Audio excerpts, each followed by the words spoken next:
His reaction was instantaneous. He didn't question me, didn't hesitate for a single heartbeat. He simply shoved me behind him, his body a tense shield in front of mine as his hand went to the hilt of the massive blade on his back. The warmth of his back seeped through my thin tunic, a stark, reassuring contrast to the chilling dread that gripped my soul. "What do you feel?" he murmured, his voice low and deadly calm, his gaze fixed on the malevolent light of the inn. "It's old," I whispered, my voice trembling as I tried to put words to the pure wrongness radiating from that place. "It's hungry, and it knows we're here." We retreated, melting back into the shadows of the twisted trees, giving the predatory inn a wide berth. Our new path plunged us into the gnarled depths of the blackwood. The forest was a different kind of prison, its canopy so thick it blotted out the moon and stars, trapping us in a suffocating, earthy darkness. Here, away from the inn, my reawakened senses flared, a strange, primal part of me seeming to understand the forest's treacherous paths and its hidden dangers. We were not alone. I could feel them now, the things that had been waiting in that inn. They were hunting us, slithering through the shadows on unseen feet, their malice a palpable stain on the air. A sudden, searing pain tore through my calf. I cried out, a sharp, broken sound, stumbling hard to the forest floor. A thorny black vine, unnaturally strong and barbed like a razor wire, had wrapped itself around my leg, its thorns digging deep into my flesh. Before I could fully process the attack, Chase was there, his blade flashing once in the gloom, severing the sentient vine with a single, clean stroke. He knelt beside me, his movements efficient and sure as he ripped a strip of cloth from his own shirt. "Hold still," he commanded, his voice softer than I'd ever heard it. He gently probed the wound, and I hissed as his fingers brushed against the inflamed skin.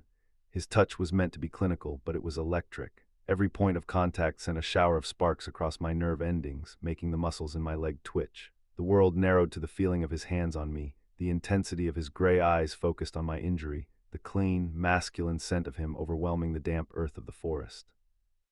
I felt a tear slip down my cheek, hot and shameful, born of pain and fear and a desperate, pathetic longing. "This is my fault," I choked out, the words thick with self-loathing.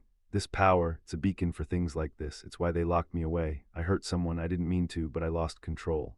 I expected him to pull away, to finally see the monster they all said I was. Instead, his grip on my leg steadied."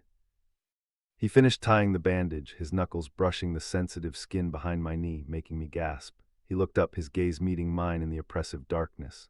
"Everyone's lost control once," he said, his voice a low rasp. He lifted his own hand, showing me a lattice of jagged white scars across his palm and a faint sliver of moonlight that pierced the canopy. "A mage hound got me when I was a boy. They told me I'd never hold a sword again." A moment of shared vulnerability hung between us, more intimate than any touch. The bond between us, fragile and unspoken, solidified into something real.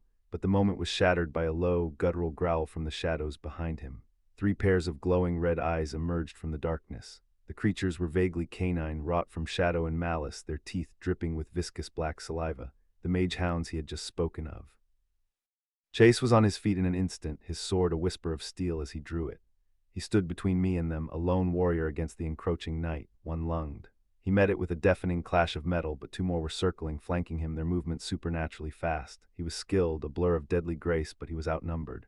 I saw one of the beasts dart past his guard, going for his unprotected side, and a cold terror, colder than any river, seized my heart. I knew with sickening certainty that he was going to die, and the only thing that could save him was the volatile, destructive storm raging inside me. Want to keep the flame ignited without having to wait for the next part? You can find the full, tantalizing tale on our main page. See the link in the description.